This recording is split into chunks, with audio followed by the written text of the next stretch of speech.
आज हम लोग चर्चा किस पे करेंगे? तो न्यूरोफिजियोलॉजिकल के बारे में आज हम चर्चा करेंगे। तो न्यूरोफिजियोलॉजिकल में सबसे पहले शारीरिक संरचना जो होती है उससे हम लोग जानते हैं कि न्यूरोफिजियोलॉजिकल में क्या प्रभाव पड़ता है, किस तरह प्रभाव पड़ता है, कैसे प्रभाव पड़ता है। और आज जो हम लोग जानेंगे इलेक्ट्रिकल के बारे में जानेंगे कि इलेक्ट्रिकल का प्रभाव कैसे पड़ता है। ठीक है, तो होता क्या है कि इलेक्ट्रिकल जो टेक्निक होता है, कौन टेक्निक? इलेक्ट्रिकल टेक्निक, जो पिछले वीडियो में बता चुका हूँ, सेकंड नंबर वाला का चर्चा कर रहा हूँ। ठीक है, इलेक्ट्रिकल टेक्निक जो होता है तो उसका जो धारा होती है, जो प्रवाह होती है, जो करंट होता है, तो मस्तिष्क में ना अभी हम लोग जैसे कुछ अगर हम अधिगम कर रहे हैं, कुछ सीख रहे हैं, तो मस्तिष्क में कुछ ना कुछ विद्युतीय प्रवाह होती है। क्या होती है? विद्युतीय प्रवाह होती है। उसी विद्युतीय प्रवाह को मापा जाता है। ठीक है, उसी विद्युतीय प्रवाह को मापा जाता है। तो ये इलेक्ट्रिकल टेक्निक का फर्स्ट मेथड है कि जो मतलब उपस्थित रहता है उसको हम लोग मापते हैं। क्या करते हैं? मापते हैं। और सेकंड टेक्निक क्या है? सेकंड टेक्निक ये है कि हम लोग विद्युत प्रवाह उसमें छोड़ देते हैं, करंट उसमें छोड़ देते हैं और तब उसको हम लोग मापते हैं। ठीक है, तो आप लोग जानते होंगे, ईजी के बारे में जानते होंगे। किसके बारे में? ईजी।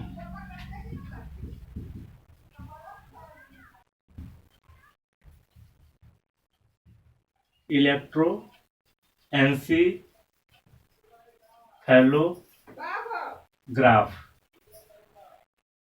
इलेक्ट्रो एन्सीफेलोग्राफ। इलेक्ट्रो एन्सीफेलोग्राफ क्या होता है? इसमें क्या होता है कि जो विद्युत प्रवाह होती है मस्तिष्क में उसको मापा जाता है। क्या किया जाता है? इसको मापा जाता है। ठीक है, तो किसके माध्यम से मापा जाता है? तो ईईजी के माध्यम से मापा जाता है। बहुत सारी चीजें ऐसी होंगी इसमें जो मैंने छोड़ दिया है, त्याग दिया है समय को बचाने के लिए, पर आपको समझ में आएगा।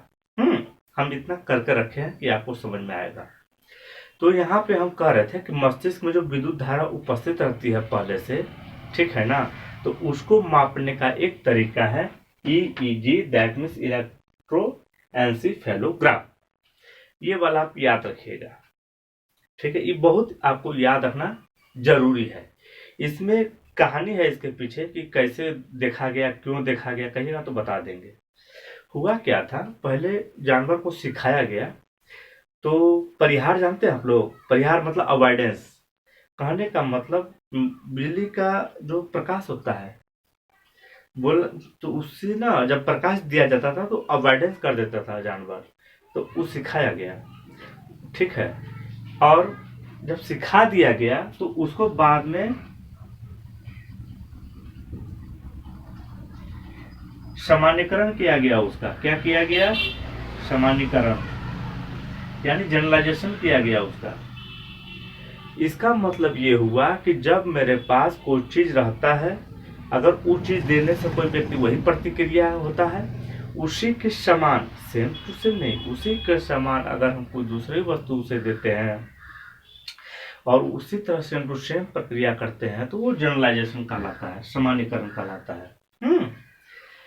देखिए, जो जो वर्ड समझा रहे हैं, जिसको जिसको समझा रहे हैं तोड़ तोड़ के, वो आप समझिए।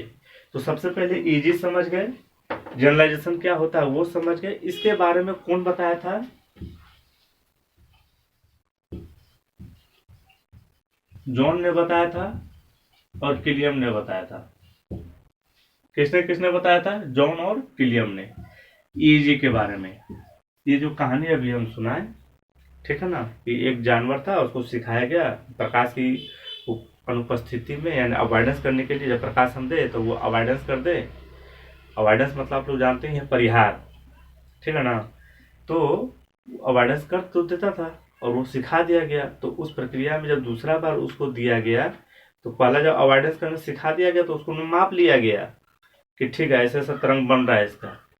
और फिर बाद में क्या किया गया? दूसरा दिया गया उसी तरह प्रकाश, लगभग में समानता है, जनरलाइजेशन किया गया उसका फिर से उसी तरह। तो देखा गया उसी तरह तरंग फिर से बन रहा है। तो ये समझ गया क्या कि ये ईजी द्वारा जो मापा गया है ये सही है।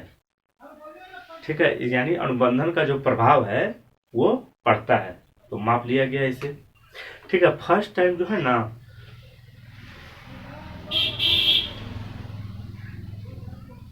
लाओस, इसको देख लीजिए बढ़िया से। फर्स्ट टाइम लाओस ने क्या किया था 1938 में। कब? 1938 में इन्होंने क्या किया था, मतलब इलेक्ट्रिकल स्टिमुलस को CS एंड UCS के जगह इसको यूज कर दिया था।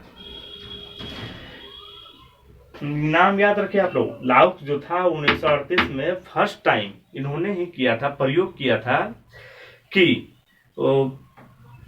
विद्युत यानी जो इलेक्ट्रिकल स्टिमुलस है उसको ना CS और यानी कंडीशनिंग स्टिमुलस और UCS अनकंडीशनिंग स्टिमुलस की जगह इसको विस्थापित करके जांच किया था फर्स्ट टाइम, तो उसका नाम लाओस है।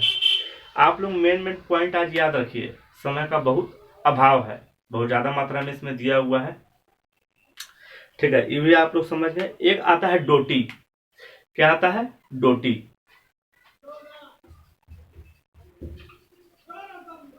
एक है डोटी और दूसरा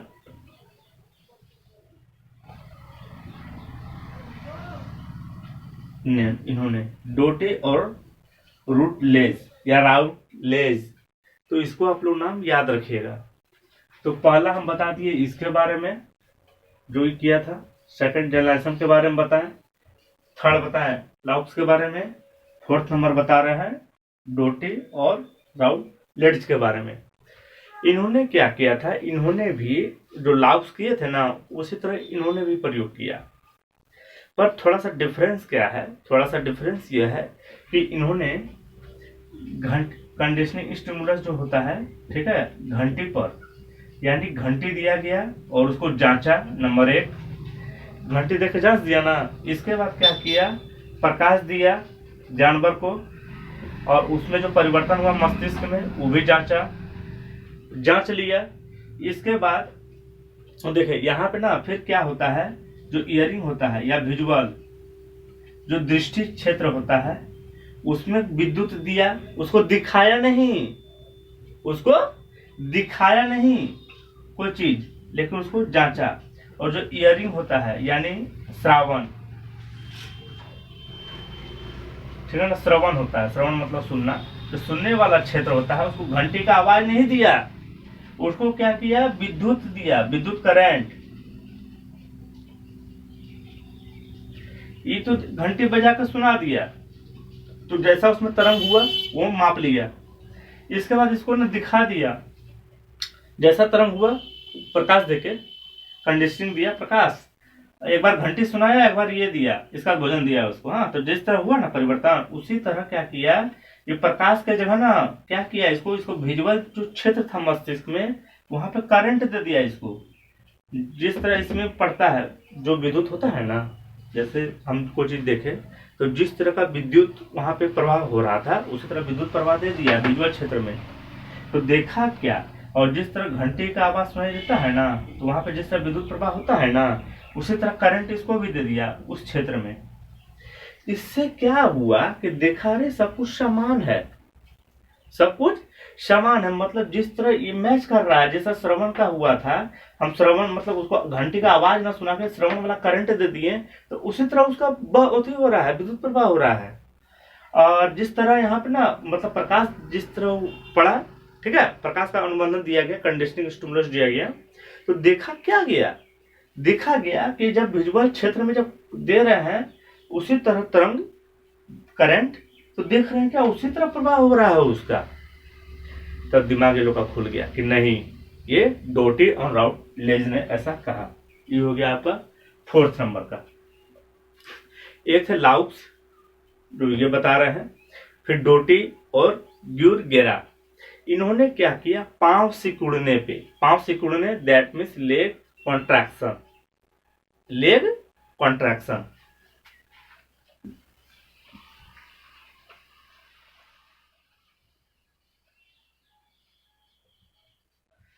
पांव सिकुड़ना, लेग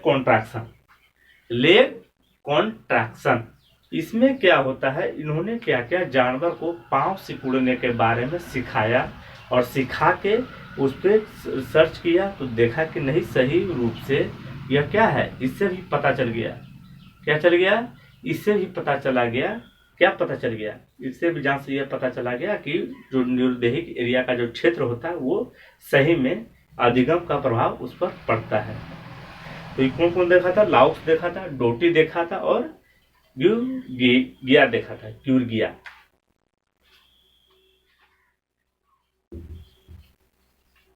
ग्यूरगिया, ठीक है। इसके बाद एक था ओट्स और माइनर, इसके बारे में ना बहुत जानना जरूरी है, ठीक है। ओट्स और माइनर, ये 5 नंबर हो गया।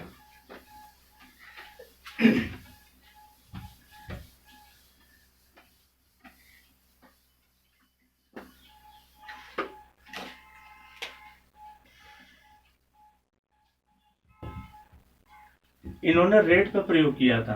रेट मतलब चूहा, तो चूहा का पुनर्बलन, टाइम है ये नहीं है जरा सा भी, पुनर्बलन इन्होंने क्या किया था, लिख दिए, ठीक है। तो इन्होंने क्या किया था, चूहा का जो है ना उस पर अध्ययन किया था और पुनर्बलन देखा था। किस पे, कौन देखा था, तो ओट्स और माइनर ने देखा था, ठीक है। ओट्स और ये माइनर ने चूहा पे पुनर्बलन देखा था, और उसी पे पुनर्बलन का मतलब पता है ना आप लोग को,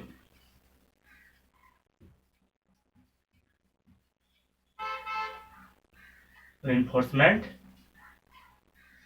ठीक है ना। तो इन्होंने क्या किया था, इस पे इन्होंने अध्ययन किया था और देखा कि किस पे, चूहा पे देखा था। तो कौन, ओट्स और माइनर, आप लोग याद रखिएगा, ठीक है। कहीं कहीं पे आपको ओट्स भी दे देगा, तो आप लोग को ध्यान रखना है। ओट्स और माइनर दोनों ने रेट पर प्रयोग किया, पुनर्बलन पे प्रयोग किया, रिइंफोर्समेंट यानी देखा।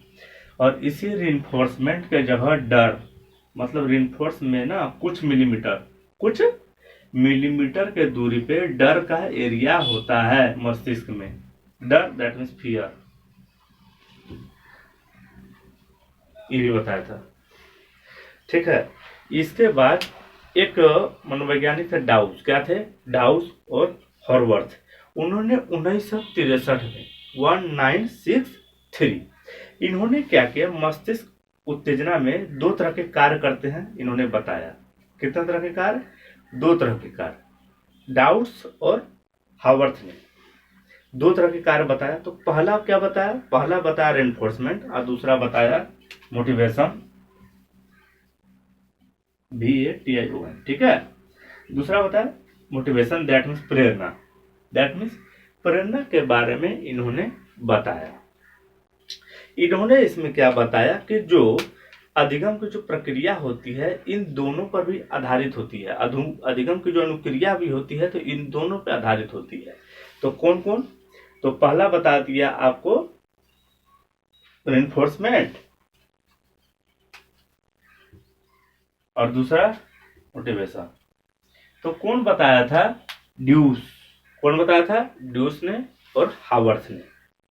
कब बताया था, 1963 में बताया था कि मस्तिष्क जो होती है वो उत्तेजना के 2 कार्य करती है। क्या उस पर करंट दिया गया, ठीक है ना, विद्युत प्रवाह जब दिया गया तब उनको पता चला, अपने अध्ययन में उन्होंने बता दिया था, ठीक है। एक होता है MFB, ये 6ठा नंबर था, ये 7वां नंबर है। मिडिल यानी क्या बोल सकते हैं इसको, मीडियल फोरब्रेन, MFB। क्या होता है, बंडल, यानी ये दोनों के बीच में, यानी मिडिल मस्तिष्क और अग्र मस्तिष्क दोनों के बीच में जो होता है, जो ट्रांसमिशन मतलब सूचनाएं जो ट्रांसमिट होती है, एक बंडल के कारण होती है। किसके कारण होती है, बंडल के कारण सूचनाएं जो है प्रभावित होती है। और न्यूरॉन, सॉरी माफ कीजिएगा थोड़ा सा, हम बोल रहे थे कि जो न्यूरॉन होता है, न्यूरॉन से क्या होती है, कुछ स्त्राव होता है। उस स्त्राव को कहा जाता है डोपामाइन। तो डोपामाइन जो नाम दिया गया है, तो क्या चीज स्त्राव होता है, तो न्यूरोट्रांसमीटर।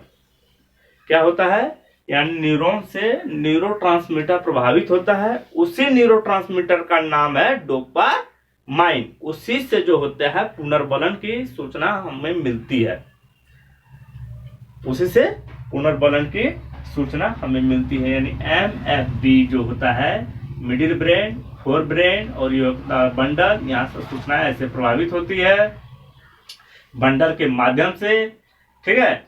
और जो एक्सॉन होता है इसमें एक्सॉन का भी बहुत बड़ा रोल होता है, भूमिका होता है। और ये जो सूचनाएं एक जाती आती रहती है वे किसके कारण होता है, तो न्यूरॉन्स के न्यूरोट्रांसमीटर के कारण होता है, जिसका नाम है डोपामाइन। ये भी आपको समझ में आ गया होगा। लिम्बिक सिस्टम के बारे में सुने हैं आप लोग नाम? लिम्बिक सिस्टम जो होता है क्या होता है, पढ़ा चुके हैं। तो लिम्बिक सिस्टम, रेटिकुलर फॉर्मेशन, ये सब है क्या करने के लिए, इस सब का भी अगर हम लोग क्षतिग्रस्त कर देते हैं इसको, ठीक है ना, या कोई काम करते हैं हम लोग, चलिए आप एक काम सीख गए अभी, ठीक है, आप पढ़ाने सीख गए हैं, लेकिन अगर आपका रेटिकुलर फॉर्मेशन अगर आपका हम क्या कर देते हैं, नष्ट कर देते हैं, लिम्बिक सिस्टम अगर नष्ट कर देते हैं, तो आप ना पढ़ाने भूल जाइएगा। यानी सीखी हुई चीजों को भूलना, वो रेटिकुलर फॉर्मेशन का काम है। अगर उसमें विद्युत अगर हम प्रवाह कर देते हैं तो क्या होता है, भूल जाइएगा आप। रेटिकुलर फॉर्मेशन अगर हम कर देते हैं तो, या एक और आता है, क्या आता है, सेप्टम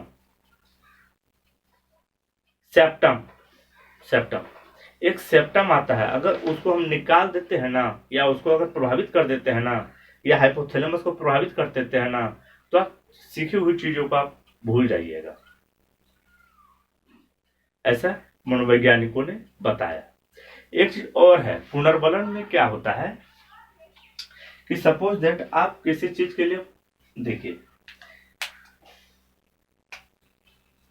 अगर कोई भोजन दिखा के किसी को अगर हम पुनर्बलन देते हैं, या गिफ्ट देके या कोई पुरस्कार देके किसी को हम पुनर्बलन देते हैं, तो पुनर्बलन का एरिया को हम क्या करेंगे, अगर उसको हम क्या कर देंगे, करंट दे देंगे, विद्युत प्रवाह दे देंगे, तो व्यक्ति में पुनर्बलन तो होगा लेकिन संतुष्टि नहीं होगा।